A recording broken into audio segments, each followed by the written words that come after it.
you find your Prince Charming, and you live happily ever after. And generally, the romantic love is where we place our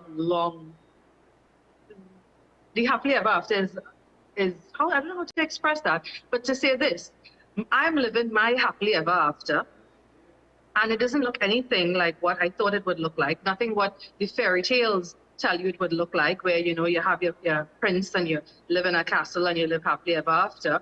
I am raising my own little prince, and we are baking bread together, and we are going on adventures, and I am really enjoying this life. And 20 years ago, I never would have imagined that this would be my life. But it is, and I'm really happy to be here on this journey right now. So that's the name Happily Ever After. It is a fairy tale. It's an unexpected fairy tale. Yes. But it's a lovely fairy tale. I love this life that I have now. Yeah, and you say that you love doing these things. Where does that come from? Such a great question. Such a great question. And I had this conversation, a small conversation with my best friend's teenage daughter, saying that sometimes when, as a child, if you feel lost or you feel helpless or you feel lonely or powerless, two things can happen. You get angry and you want to punish people for getting you in that space, or you decide that you don't want anybody else to feel the way that you felt. And I'm not 100% sure, but I will tell you, Gail Ali Bukas, who is the mother of my heart, I talk about her all the time. Gail Ali Bukas, her superpower was love and feeding people. I think I don't know if I had told you the story about the 2 packs of ramen and 4 hops bread. It was like Jesus with the fish and the bread, where she fed like 8 of us that night with 4 hops bread and 2 packs of ramen. We made corn soup, and it was like 1 tin of corn, 2 packs of ramen, and she fed so many people. And now, Andy, like to be able to go out there and meet with people who really going through it. Some people are still recovering from the pandemic. You know, for some people, they did well in the pandemic, right? Their salaries continued, their expenses dropped, but their income remained the same. And some people did well in the pandemic, but some people struggled, some people suffered, and some people are still trying to recover from the pandemic. And food in Trinidad, I always say this, I've said this to you before, we cannot starve in this country. We cannot starve. There's food everywhere. But for so many people, access to good, healthy food, you know, like you could buy 4 packs of ramen for $20 in the grocery, but what are you really feeding your child? So for me, giving people good homemade bread, made with love, made by hand, you know, that is for me, that is a joy for me to be able to do, to be able to do that, my initiative. Oh, can I tell you about the name? Go ahead. Okay, so Hops of Hope, right? Yes. Is a misnomer because it's not really hops. Well, precisely because I looked at online and I saw some of the loaves that you put out. I mean, they're huge things. But I just want to intervene a little bit to say what you were saying earlier. It reminds me of an elder cousin I have. Her name is, she used to be Ursula Roach. And I have seen her, you know, share 2 sweet biscuits among 6 people. She had that ability to do that, and each of us got a taste of it, and that was part of just her personality. Her, you know, you could do that. What you're saying sounds like that. You know, you stretch resources such that, in some cases, people get filled with the gratitude of being offered something, whatever it is, in whatever amount. And that comes from some kind of a grace that you're bestowed with, that people like you are bestowed with. So you said that, and I remembered, so I do outreach in the BSM, you know that, right? It's been, 8 years now. Yes. And my kids are now big. I have some teenagers now. My chocolate is working, you know. And if I have 1 kiss cake, like not even the one with the ice in, not even the pack with the 2 in it. If I have 1 kiss cake, we will break that kiss cake. And everybody will get a taste of kiss cake. And that's a true story. Yeah. Yeah, but the same, I grew up believing where there's room in the heart, there's room in the home. And if it have enough for one to eat, it have enough for two. Right? I don't subscribe to this. I don't come from a mental space of less or not enough. All right? I believe in abundance. You know that about me. I believe in abundance. It is enough for everybody. Well, so you say, let's go back to the point you make about there ought not to be any starvation in this country because there's enough to go around. And I think you hung around some people. I want to come to talking about your friendship with the late Norris Ryan in a while. You know, I mean, a marketplace was named after him, again, for his advocacy and these things. And I met you through him to some extent, and I met him through you, and so on. We get to him in a moment. But let's continue to talk about, you know, how do you find it in you to continue to do this? You say you love to bake bread. I love it. I love baking. I love the feel of it. And Andy, let me tell you, you know me as an activist. You know me as an office person. I've worked in an office for my whole career has been based behind a desk, working behind a computer. Yeah, and I learned to bake bread as a teenager. I was probably 17 years old when I learned to bake bread. My mother's older sister, Auntie Dulcie, she taught me to bake bread probably in 97 or 98. And I've never been a big baker of anything as an adult. And in the pandemic, and this is the story of how the business started, in the pandemic, I could not do anything outside of my home that I could not do without my 4-year-old being with me. Everything that I did in the pandemic, I did with a 4-year-old at my side.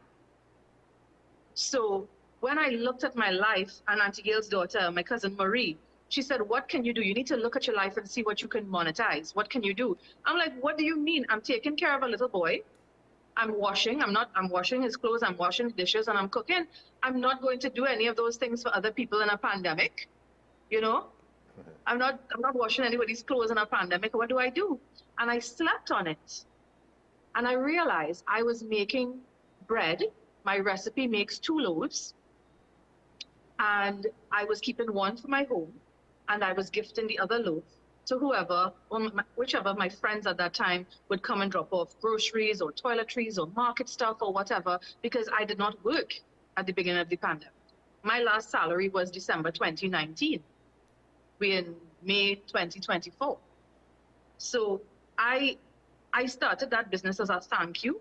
I started baking as a thank you, and from that the business grew. And I remain so grateful that a skill that I learned as a teenager was able to now come forward in my 40s. I started the business at 40 years old to be able to take care of my son. My son just turned 8 in March. October will be 4 years of this business. Yeah.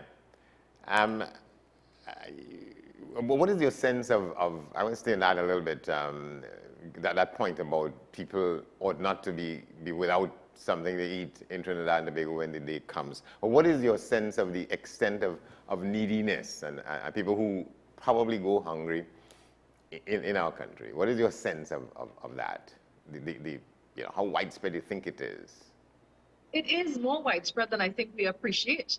And I'll tell you, in the course of my life and my career before becoming a mother, I have always been that person.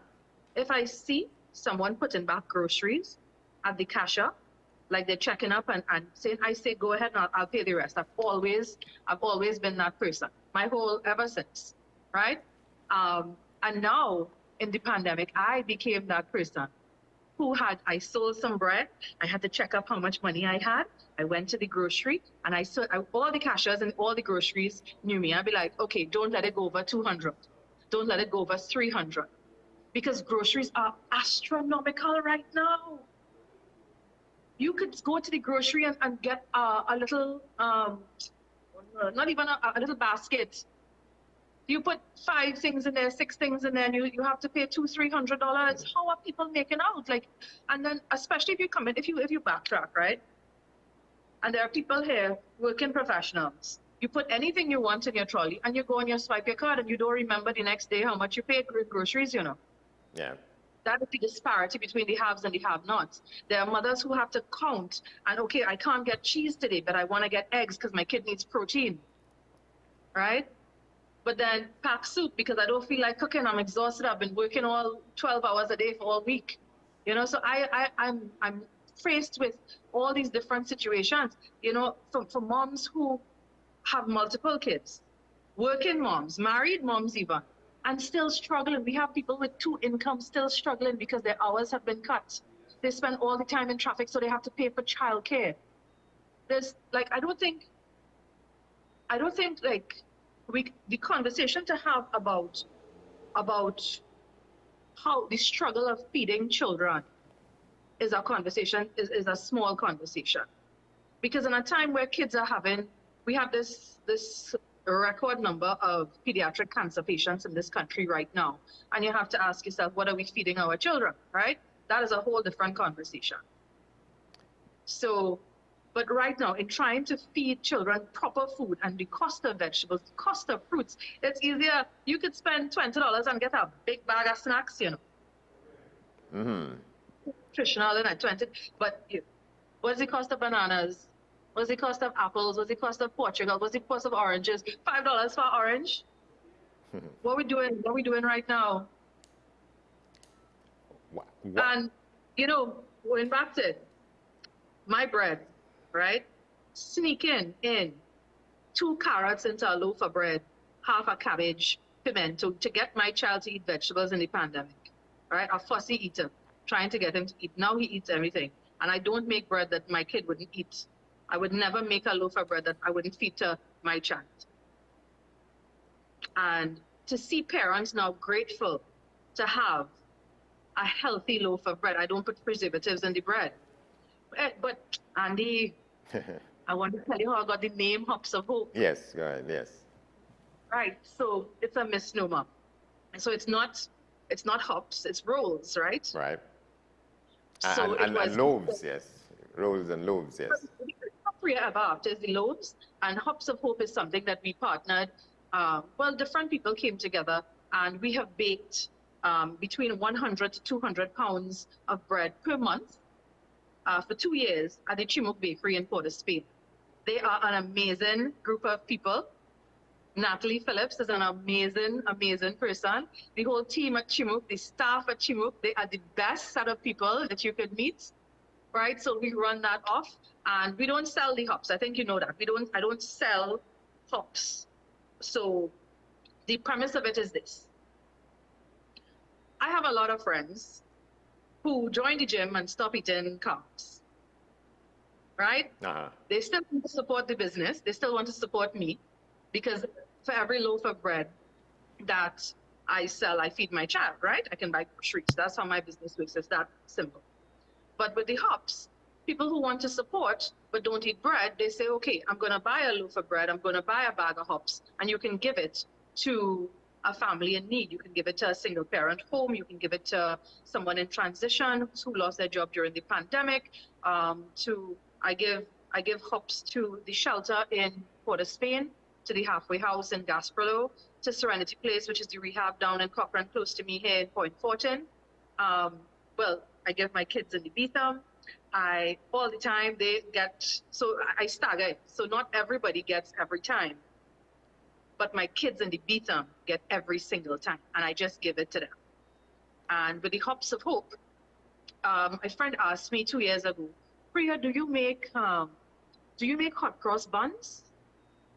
And I said, no, because only if you want them to be weapons. My sweet dough is not anything that I would feed anyone. And so that's where the idea of the little round something came up. We started around April, around Easter. And I spoke with Natalie about it at Chimuk Bakery. And I said I wanted to do a hops distribution.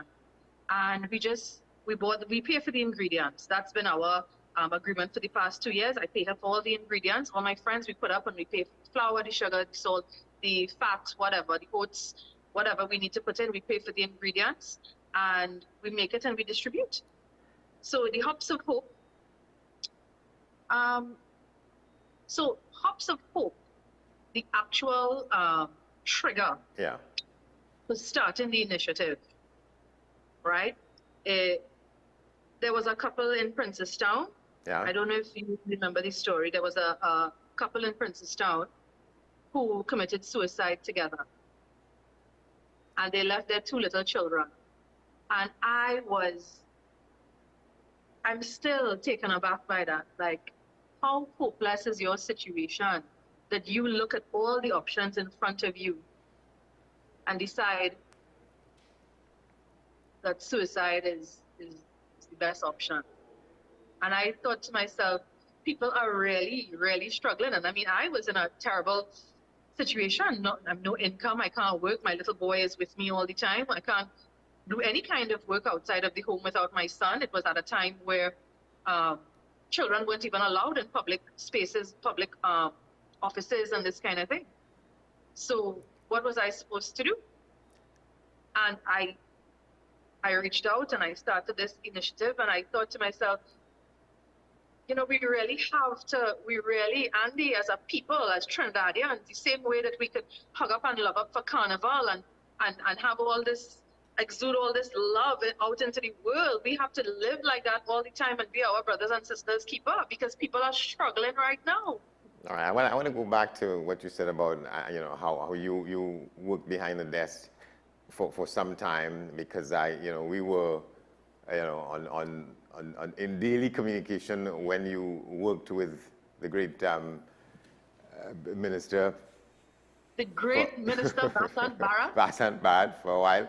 I love that man. When I was reporting to him at that time, you know, working in the administration.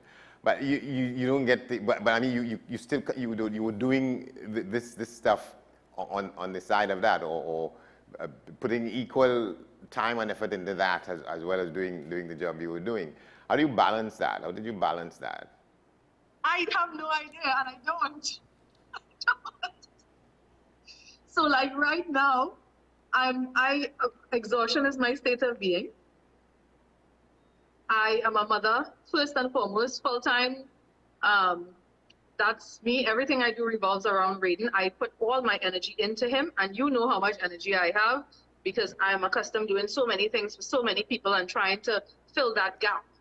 And now he gets all of me, and trust me, Andy, that little boy, whew, it's a lot. So being a mother is first and foremost for me, and in showing him the privilege that we have to live in Trinidad, the privilege that he has being my son, you know, having all these aunties and uncles and all these people who love him, all these organizations that I have worked with over the years, who, and if I tell you, in that pandemic, people reached out to me, Priya, are you okay? Are you working? Do you need anything? People who I hadn't heard of in years came to my home. My kid was 4 years old. Yeah. And there's some people who engage in this because they feel it's worthwhile to do these things, but then sometimes when they approach others for help, they're very apologetic. You just matter of fact, in way in which you do this thing smoothly, how you approach people and why you approach them and so on. It comes from somewhere that is special. Thank you. I feel the love, Andy. But yeah, I think you know that about me. If it takes me, if I have to ask 20 times to get one yes, I'm asking 20 times. Because when I make up my mind, that's it. Yeah. And talk about how the arrangement with Chimooks came about. Was it? I'm just asking the question sort of rhetorically, because I don't think it was difficult to approach them and to do this. Yeah. Chimook Bakery is a, I don't know, 200-year-old structure, 100-year-old business. I don't know. They've been around forever. Yes. They are part of the landscape of Trinidad and Tobago. And when the founding, I guess, father, Natalie's daddy, he always supported small business. And he always supported people. Yeah? So, so to just come in, I'm giving away the bread, right? We're giving away the bread. So Once we get enough money, we pay for the flour, we pay for the ingredients, we give away the bread. That's what we're doing. And just to make a point, like there's no sponsorship here, you know. And we're not looking to be, you know, to have Bmobile sponsorship and Digicel sponsorship. What we're looking for is for the individuals at these companies, at every company, individuals, citizens of Trinidad and Tobago, not nationals of Trinidad and Tobago, people who are resident here, who are moved by the struggle and suffering of others, to get involved. This is an individual, this is individual based. So not every month, some months we don't, some months we have to come out of pocket, some months we have to owe for the flour. Right? But we do it, and Chimuk has continued to be absolutely fantastic. And I remain so grateful. Natalie is like my big sister. I've known her for a long time, you know, and she believes in this project. The staff at Chimuk have been really, I tell you, I give them, they all get bread. So that's, they enjoy the bread, they understand the mission behind the bread. So yeah, I mean, I remain very, very grateful to them. Do you have a sort of next level to go, or, you know, next center of activity, remaining with who you are, finding ways to bring relief and sustenance to some of us? I mean, yes.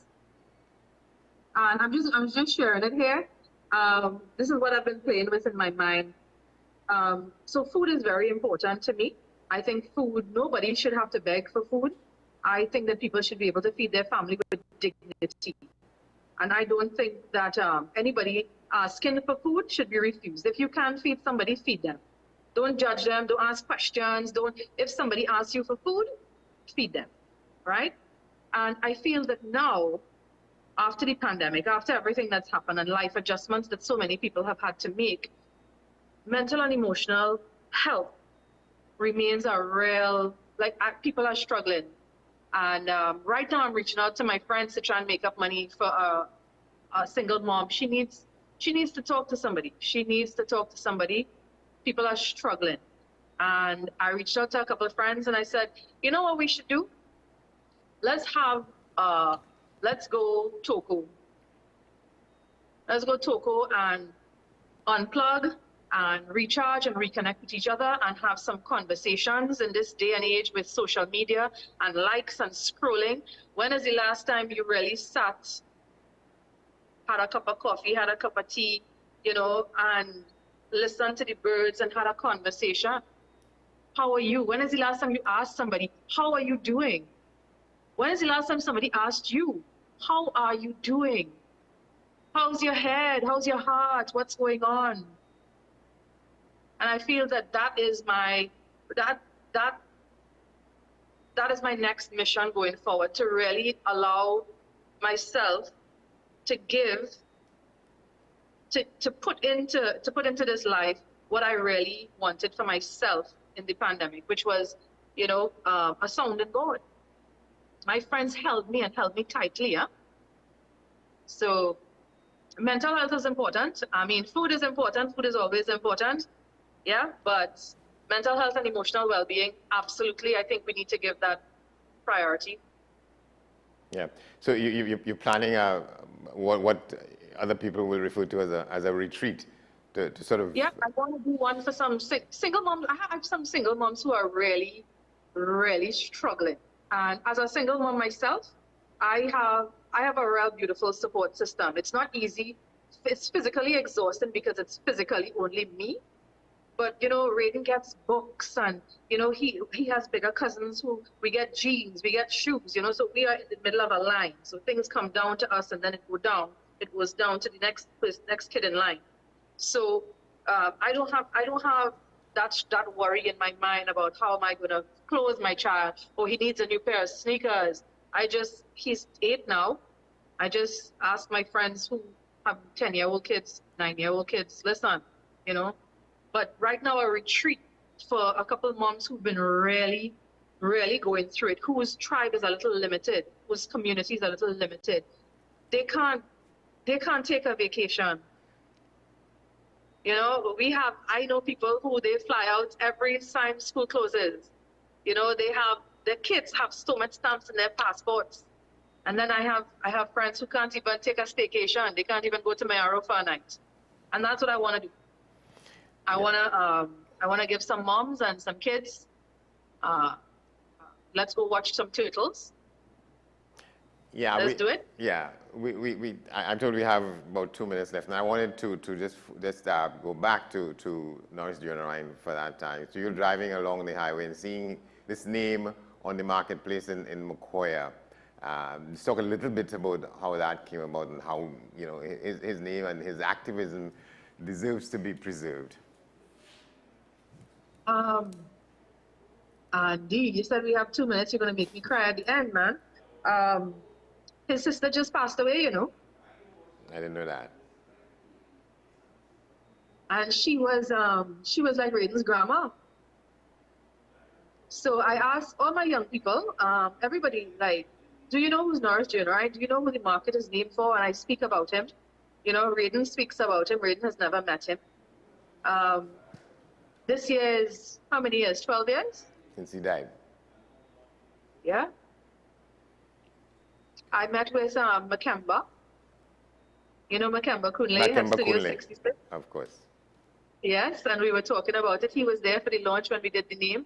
You know, Attila Springer was one of the people who were instrumental in that. The National Food Crop Farmers, Glenn Ramjag, they were instrumental in that, in saying, you know, we wrote to the minister at the time, and Vasant was the minister at the time, and he granted that, Norris Jr.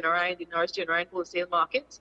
And, you know, I was talking to Roma Price, who now runs the Agro-Tourism Center up in Toko, and just about the heroes. You know, every generation has its heroes.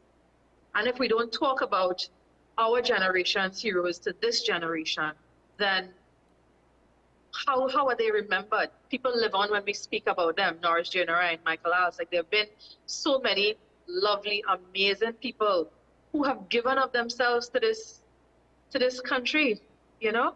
And even though we don't always speak of them, it doesn't diminish that their contribution is, they've made an indelible mark. It's there. Yeah, I remember when he died. He died the morning after he was featured on TV trying to part a fight with people somewhere up in the east, and yeah, before you knew it, and so he went to sleep and died in his sleep. And yeah, you talk about Attila Springer at the funeral in Quebec, and she had to be moved away from the service itself because she was shouting food security for Norris. I'll never forget it. He was a really, you know, he was a different human.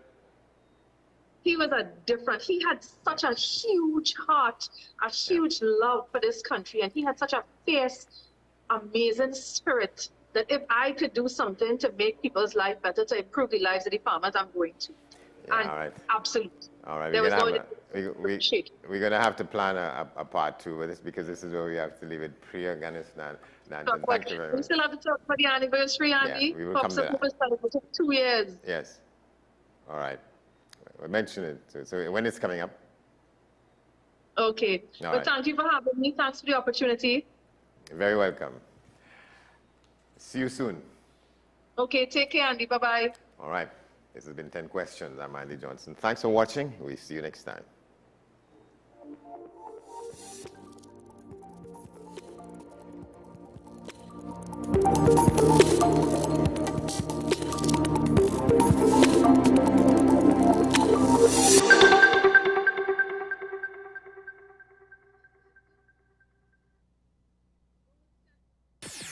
WESN.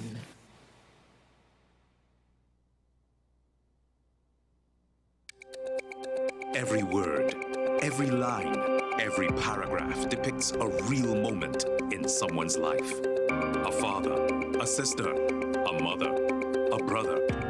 We at Newsday are dedicated to you, the people, and through independent, unwavering journalism, strive to always bring your stories to life. Because your stories are more than just words. Newsday, independent and credible.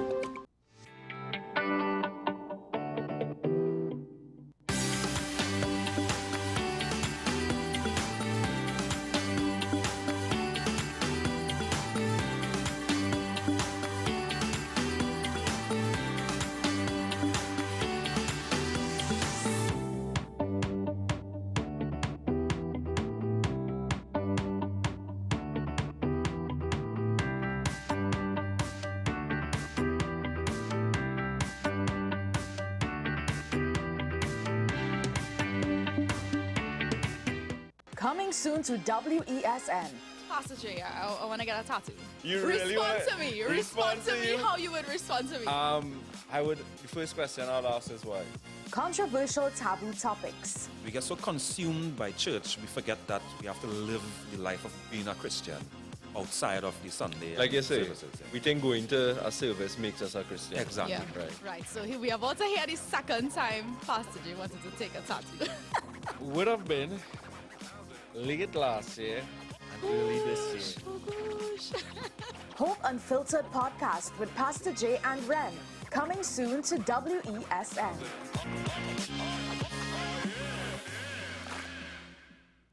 The newest book is here, Closer to the Church, the debut novel by author and former mayor Louis Lee Singh. Available at all the Home Store branches, Barataria, West Mall, Shogunas and C3 San Fernando. Paper-based bookshop 10 Nook Avenue, St. Anne's. WESN 30A Gattaca Street, Woodbrook. Metropolitan Bookshop, Ariapita Avenue, Woodbrook, and all RIK bookstores nationwide. Available online as paperback on Amazon.com and Kindle for e-readers. For more info, call 628-5835 or 389-6504. Also available from author Louis Lee Singh, I Used to Live in Heaven, Letters to My Granddaughters, and Local Government in Trinidad, Conspiracy Against the People.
Popular Front is in line with the social economic model of solidarity here in France, which the new Popular Front says French people are very attached to.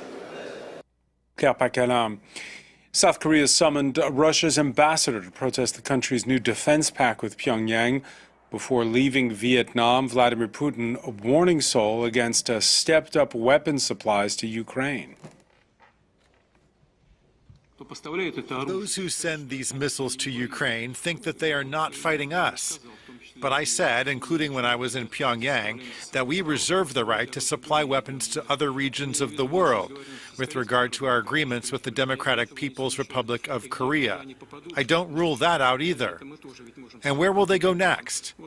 The West supplies weapons to Ukraine and then says that they don't control anything after that, and it doesn't matter how these weapons are used. We can also say we have delivered something to someone and then say we don't control anything. So let them think about that. At this stage, the most important task for us is to repel these attacks on Russian cities.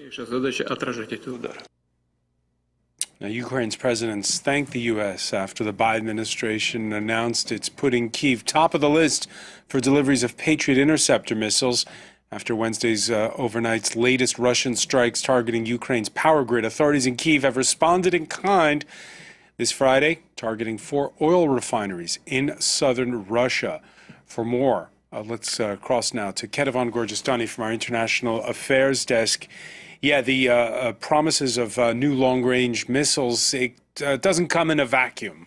No, and you're seeing the Ukrainians really stepping up those attacks, really focusing on those oil refineries. As you said, there were 3 hit near Krasnodar, which is closer to the Black Sea, and 1 hit as far as Astrakhan, which is on the Volga River Delta, close to the Caspian Sea. And the reason why they're targeting the oil refineries, at least according to the Ukrainians, is because those oil refineries are helping supporting Russia's Black Sea Fleet. They're fueling Russia's Black Sea Fleet, so they feel that it is very strategic. And as you said, it is a response to the overwhelming number of strikes by the Russians on Ukraine's energy grid, which is causing a lot of problems right now because you have those rolling blackouts all across the country, and also concerns for the future looking ahead to the winter months, where Ukrainians are worried about whether or not